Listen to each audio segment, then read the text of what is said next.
Hello, good day everyone and welcome to the Midday Bilingual Newscast on Équinoxe Television. We are broadcasting live from our headquarters at Carrefour-Bonacqua, Douala, economic capital of Cameroon, with the first segment of the news in the French language with Julien Begbissai. Bon après-midi à vous, Julien. Good afternoon to you, Charles Sekomé. Mesdames et messieurs, bon après-midi à tous. Bienvenue aux 12h sur Équinoxe Télévision.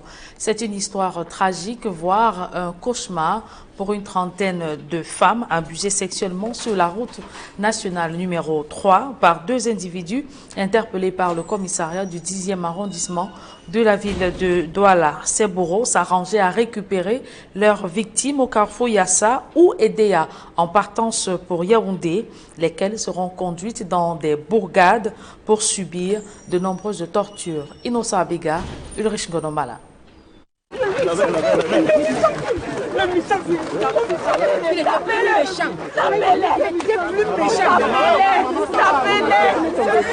Des cris de lamentation d'une victime sexuellement abusée et violentée par deux bourreaux sur la route nationale numéro 3. Cette femme, la trentaine sonnée, se rendait dans la ville de Yaoundé, mais le véhicule emprunté au carrefour Yassa dans la ville de Douala la conduira dans un lieu cauchemardesque.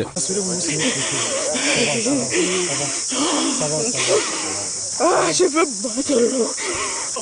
Ils m'ont arraché ma dignité. Ma dignité, ils ont pris ma dignité. Ils m'ont pris de l'argent. Je vous en prie. Je vous en prie. Je vous en prie. Ils sont descendus avec moi. Il est donc venu ici. Après, il m'a déchiré la bif. Il m'a jeté sur les draps qu'il avait déjà préparés. Après, il a commis son forfait. Cependant, elle n'est pas la seule à avoir subi un tel traumatisme. La journée du 11 est une journée inoubliable pour moi. Même le jour de mon anniversaire, je ne pourrais jamais penser à ce jour. C'est celui-ci qui m'a porté comme sa nouvelle femme. Lorsqu'on porte une sombre, on m'amène donc en douce. C'est là où c'est le chauffeur qui a commencé par me violer. Et après, le chauffeur vient. Tous les sacs qu'on avait, on partait au deuil. Ils ont tout pris. Ils ont sorti le poignard.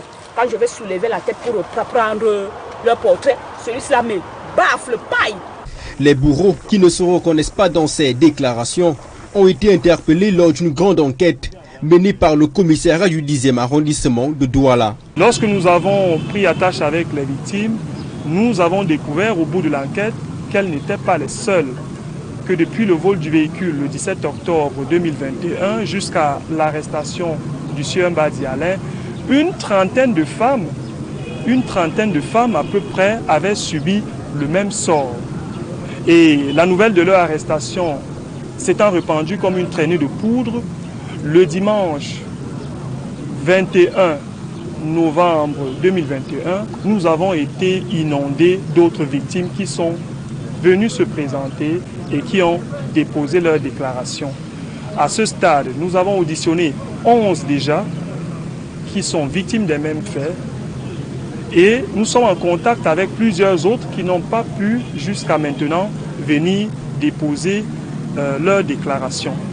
Nous sommes également certains qu'il y en a encore qui ne sont pas encore au courant de leur arrestation, mais nous sommes convaincus qu'après le travail que vous les médias vous allez faire, beaucoup d'autres femmes, d'autres Camerounaises, nos sœurs, nos épouses, nos femmes, la femme en général, beaucoup d'autres viendront se présenter comme étant des victimes de ces deux malfaiteurs. Leur modus operandi était de récupérer les victimes à Yassa ou encore à Edea pour les dépouiller de leurs biens et leur dignité dans les villages comme Ebombe ou encore Ndoumbe. Une activité malsaine qui aurait duré un peu plus de 3 mois. Les draps et les peines. Ils sont de plus en plus nombreux, ces déplacés internes de la crise anglophone dans la région de l'Ouest Cameroun. Ces hommes, femmes et enfants ayant fui la guerre manquent presque de tout, nutrition, logement, mais surtout des espaces pour des activités agricoles. La société civile tire la sonnette d'alarme et appelle le gouvernement ou les pouvoirs publics à agir promptement. On fait le point avec Leclerc Sakem. Des déplacés internes, ils sont chaque jour un peu plus nombreux, les personnes qui s'acquièrent ce statut au Cameroun malgré eux. Certains du fait de la secte Boko Haram à l'extrême nord, de la crise sécuritaire à l'est, et ces dernières années, le pic a été atteint avec la crise anglophone. Nous avons mené une étude sur l'accès de cette population-là à la terre et au logement. Plusieurs constats ont été faits parce qu'il y a plusieurs mécanismes de suivi négatifs que les personnes déplacées sont parfois obligées de recourir pour pouvoir accéder à la terre ou accéder au logement. Figurez-vous, une déplacée qui est dans une concession avec son enfant, sa jeune fille, et ne pouvant pas payer le logement, se retrouve à envoyer sa jeune fille en mariage au bailleur ou alors au fils du bailleur pour pouvoir rester gratuitement dans une maison. Ou alors, figurez-vous, une déplacée qui, sur place, a pu obtenir un petit lopin de terre, juste un accord informel avec les populations hautes et qui prend toute la peine pour cultiver et qu'à la fin, au moment de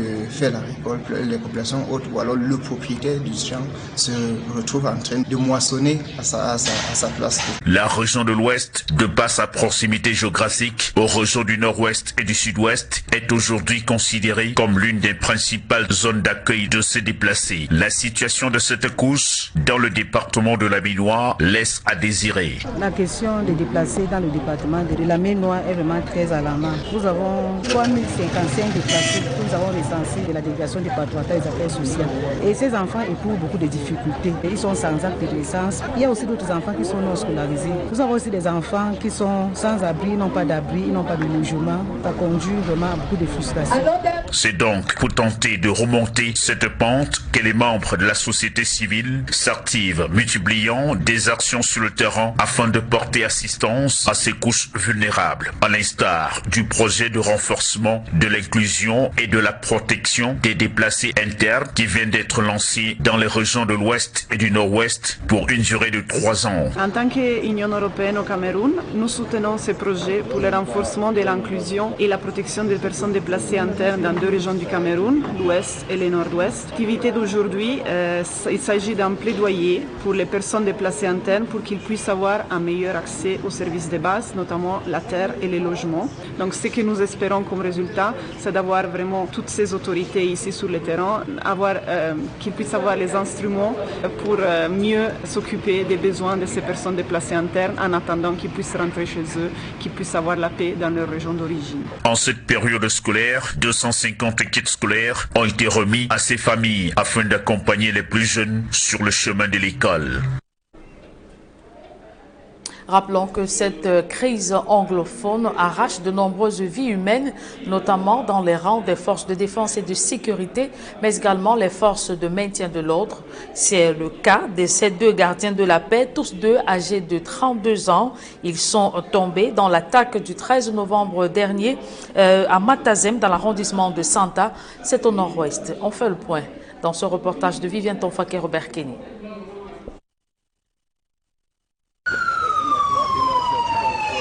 Son bébé d'à peine 2 mois entre les bras, elle peine à contenir son émotion. Ici à la place des fêtes de Bafoussam, où son époux et un de ses collègues, tous 2 fonctionnaires de police, dont un service commandé à Santa dans la région du Nord-Ouest, reçoivent les honneurs de la République.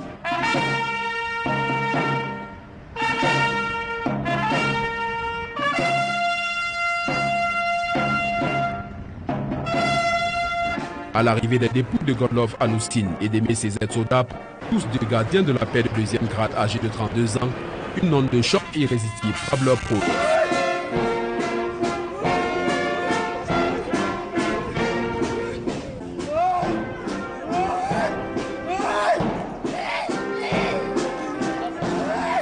La cérémonie funèbre est présidée par le commissaire divisionnaire Moussa Lacréo, en qualité de représentant du délégué général à la Sûreté nationale, Martin Barganguele.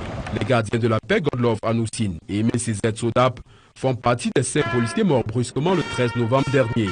Détachés au commissariat de sécurité publique de Santa, ils se trouvaient à bord d'un véhicule de service alors qu'ils venaient d'être relevés au poste de contrôle de Matazem et sont tombés dans une embuscade tendue par un groupe armé séparatiste sur l'axe Santa-Matazem. Malheureusement, tous seront mortellement atteints. Tombés au champ d'honneur, sacrifiant de leur vie dans l'intérêt supérieur de la nation, ils sont ainsi honorés pour leur bravoure, leur loyalisme et leur dévouement. À titre posthume, ils ont reçu la médaille de la vaillance.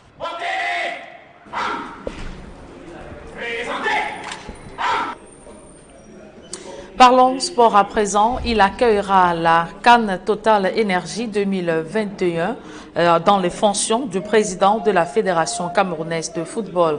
Samuel Eto'o-Fils a été plébiscité au terme de l'Assemblée générale élective de la FECAFOOT. L'ancien capitaine des Lions indomptables a battu Seydou Mbombo-Djoya avec plus d'une dizaine de voix. Le Goliador ou le quadruple ballon d'or africain a l'ambition de fédérer le football camerounais. Ses premières réactions sont dans ce reportage d'Emmanuel Job et Marcelin Ganson.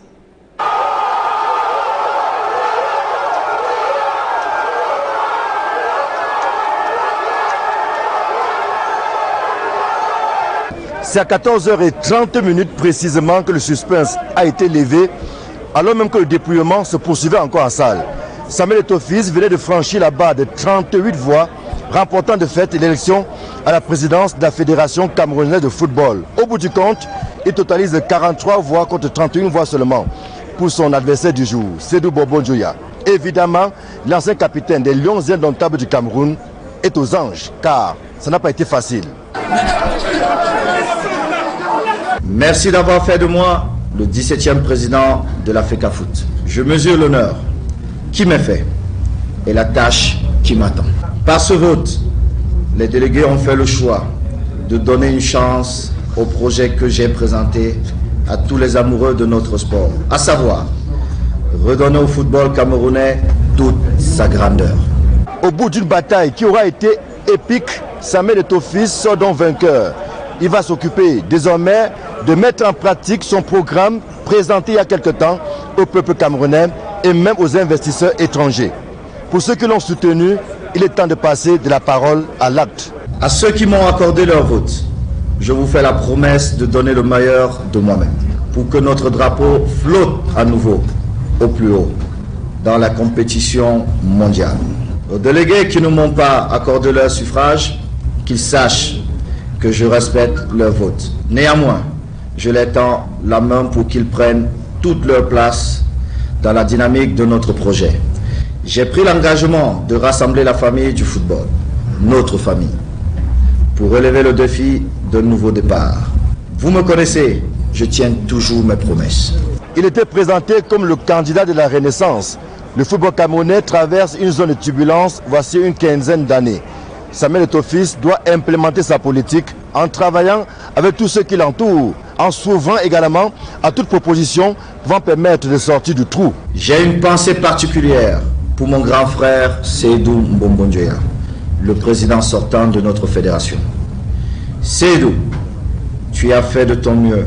Je salue ton engagement et ton amour de notre sport. Ce 11 décembre est un grand jour pour le football camerounais. Nous ouvrons un nouveau chapitre de notre histoire sportive.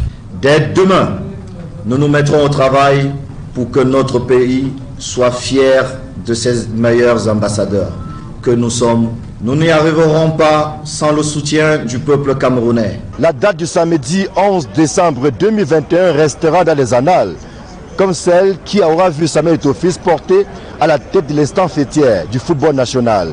Samuel Eto'o-Fils, président de la Fédération camerounaise de football, un rêve devenu réalité, en espérant maintenant que les fruits tiendront effectivement la promesse des fleurs, tout au bénéfice évidemment des acteurs du football camerounais. Ici Joël Lessengue, Marcelin Gansop, Équinoxe Télévision.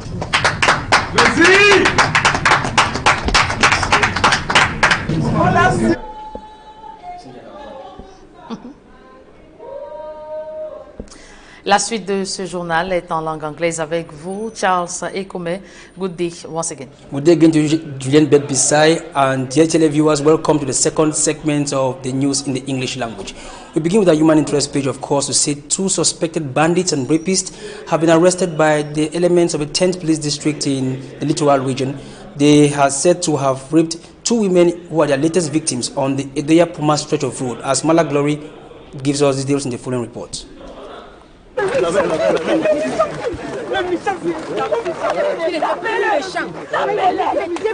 Frustrated, in shock, and feeling like their dignity have been taken from them. He said if I report him, he will pay a ransom and will be released. He will kill me if he finds me. That's why I didn't want to report him. They have taken away my dignity. I didn't want to be exposed because I was warned. Please, please.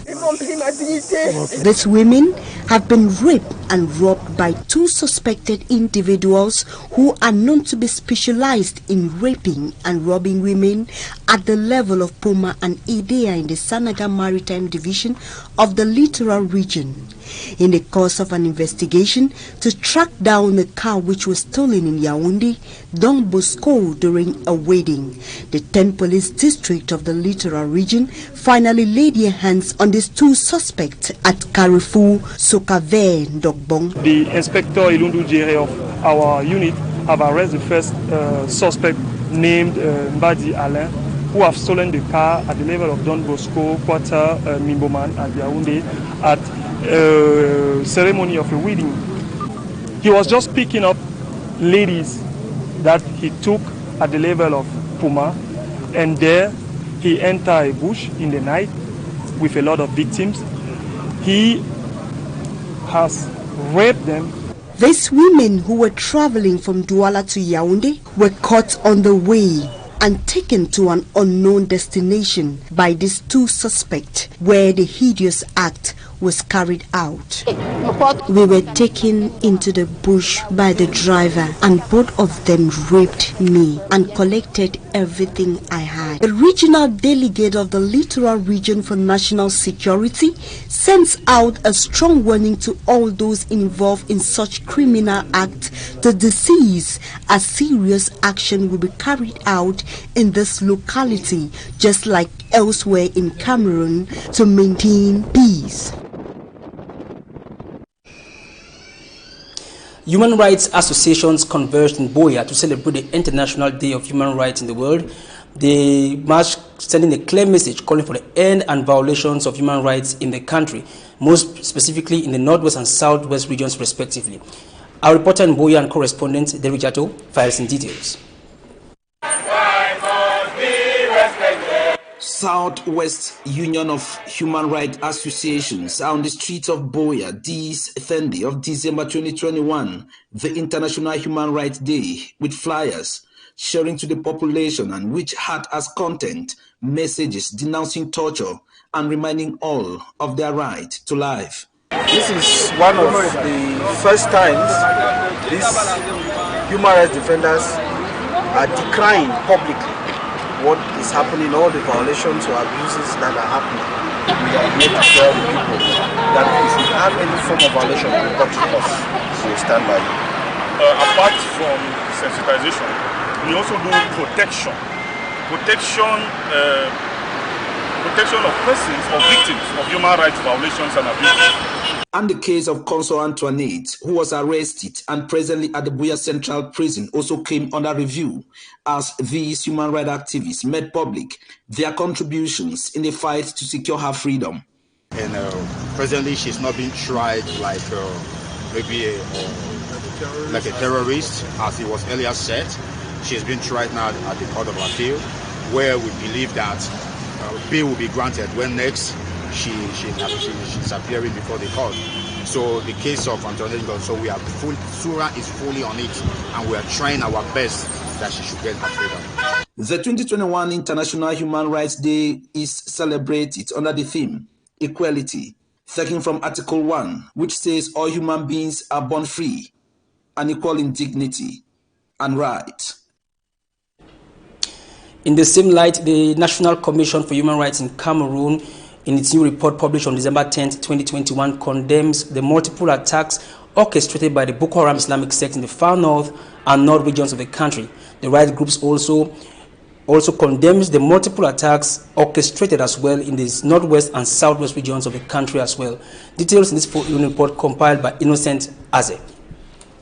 National Commission for Human Rights and Freedoms in Cameroon, in its new report published December 10 on the occasion of the 73rd edition of the International Human Rights Day once again condemns the multiple attacks orchestrated by Boko Haram fighters in the far north region and the attacks masterminded by separatist fighters in the two English-speaking regions. Attacks which, according to the Rights Commission, has drowned Cameroon's economy, destroyed infrastructures, equipment, and the survival means of the population, paralyzed education, raised poverty rate, and gave birth to inequality in the three regions in particular. The Human Rights Commission deplores the persistence in education inequality based on gender, as boys have a privilege to access to education, whereas in 2019 in Cameroon, the number of girls who dropped out of school tripled the number of boys who as well did not have means to go to school.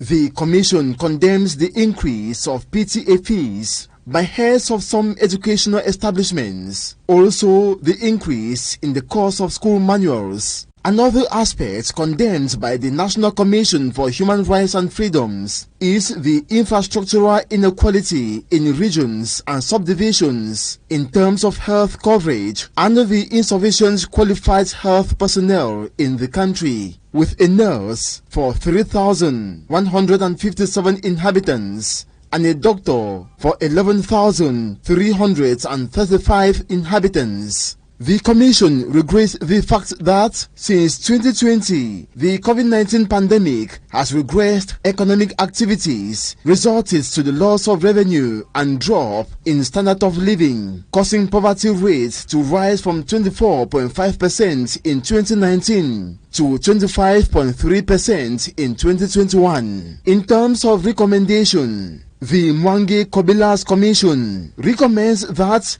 the state multiplies help to sectors which have been seriously touched by the conflict and COVID-19 pandemic. Inclusive actions should be taken so that discrimination will be buried, so that vulnerable groups, persons with disabilities, have access to public establishments, services, information, secondary and higher institutions of learning. It also recommends that there should be reinforcement of rural developmental programs which will provide employment opportunities.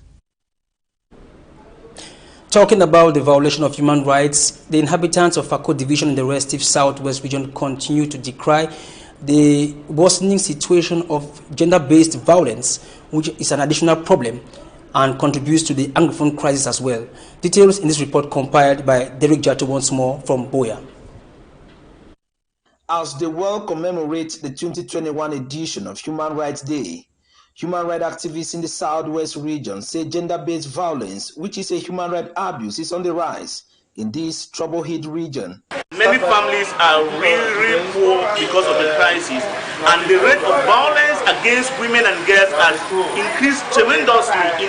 And Fako Gender-Based Violence Child Protection Platform, at the end of its 16 days activism, converged on Limbe, which also witnessed the grouping of survivors of gender-based violence for talks and support. Evelyn Mickey of Denny Mickey's Foundation came back on the activities and grounds covered during the 16 days activism against gender-based violence in Fako Division. Together we have actively engaged almost all the towns of the Fako Division, specifically in Boya, Limbe, Tipo, Mutengene, where we have carried out over 50 activities to commemorate the 2021 16 days of activism. The platform also brought together the clergy and traditional rulers to better close the gap between the government and non-governmental organizations on how they can harness effort to better fight perpetrators of gender-based violence. We talk sports in this edition of the news to say Samuel Eto'o Fils on Saturday defeated incumbent Fecafoot President Seydou Bombon Joya by 43 votes against 31. Samuel Eto'o Fils, who becomes the 17th Fecafoot president, expressed delight and gratitude on his elections. He assures the delegates who made their choice by choosing him that he will work by the project he presented to them so as to keep the lovers of football satisfied and contented. giving Cameroon football the grandeur it merits. Samuel Eto'o's pledge he will be preoccupied with the new Fecafoot boss, sticking to his pledge of reuniting the football family, as concerns outgoing Fecafoot president. And that sports compilation ends this edition of the Midday Bilingual Newscast on Équinoxe Television. Ladies and gentlemen, we thank you for your very keen attention and keep on watching more programs on this network. Julien, see you tomorrow by God's grace. On se revoit demain 7h. S'il plaît à Dieu, Charles Sikome. Mais restez scotchés, mesdames et messieurs, sur le programme de la meilleure des télévisions.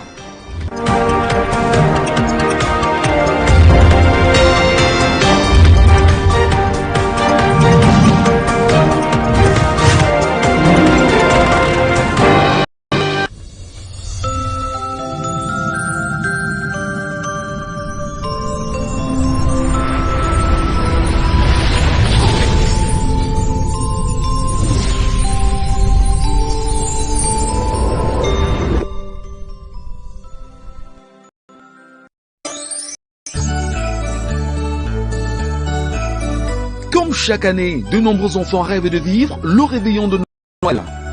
Célébration impatiemment attendue par des milliers d'enfants démunis et orphelins.